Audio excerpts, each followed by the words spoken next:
Hello, folks. This is Joe Hubbard from MIGeekScene.com. I am at the Cadillac Pop Culture Con. I am standing here with Natashia Morrissey. who is the author of. Sundered. All right, for those who don't know about this book, could you please elaborate on it without giving away too many plots and spoilers? Absolutely. The easiest way to describe this book would be the government has viewed its civilians as nothing more than an inconvenience and has taken an extreme plan to eliminate most of the population.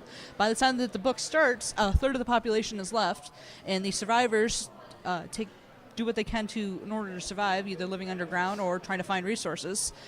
It takes place from 5 different viewpoints with the characters, each dealing with daily struggles and what they can do to try to get around it.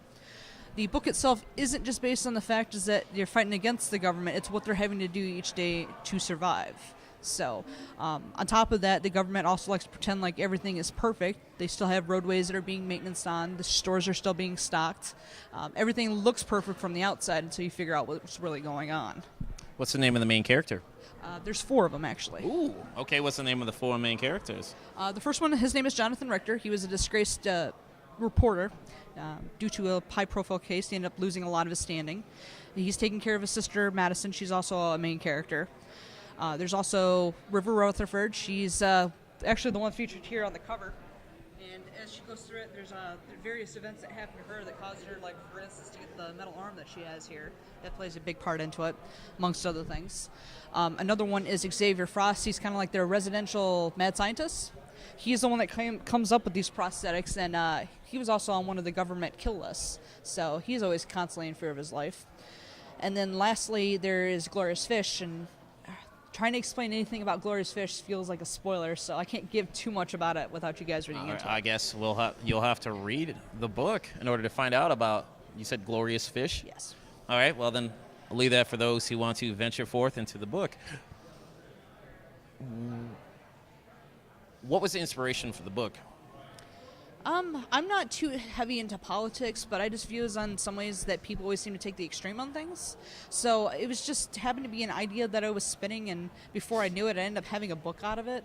And because of the fact I like dealing with character development, that ended up being the main focus behind what would happen. Because everybody always likes to focus on just the grotesque parts about things. What about everything that happens behind it? What about the people that are actually directly affected by it? Okay. All right, from the artwork on the book, it looks like it definitely has a cyberpunk feel to it. Yes. Why that route? I've always been a big fan of anything that's really technologically advanced or cyberpunk in general. The artist actually drew this is actually one of his fortes that he does. His name is Ian Mayhew, and if you actually put his name into Google, there's actually quite a bit extensive portfolio he's done. He's really good. Personally, I loved his art style. That's why I asked him to see if he would do my book cover for me, and when he did, I was jumping for joy for it. So. Excellent. If people are interested in checking out this book, where can they find it? How can they get it into their hands? There's a few places. You can actually find it either off of my publisher's website, which is Tate Publishing, or you can go on to Amazon or Barnes & Noble, or I actually have copies with me, too, if you ever wanted to purchase one from me directly, and I'll even sign them. So. Ooh. Are there any other things that you're working on? I'm actually working on the sequel for this right now, and there's actually a 3rd book that I'm writing that has nothing to do with Sundered and the world that it's dealing with. So it's not going to be a trilogy? No, I'm actually planning it to be a little bit longer of a series. Okay. So that was the main focus that I had for it. Lots of people are doing trilogies, not that there's anything wrong with it. It's usually a nice round number, but I just feel with the amount of content that I've been generating that I'd be able to send it out a little longer. Hopefully the books are going to be longer too, so I do apologize for this.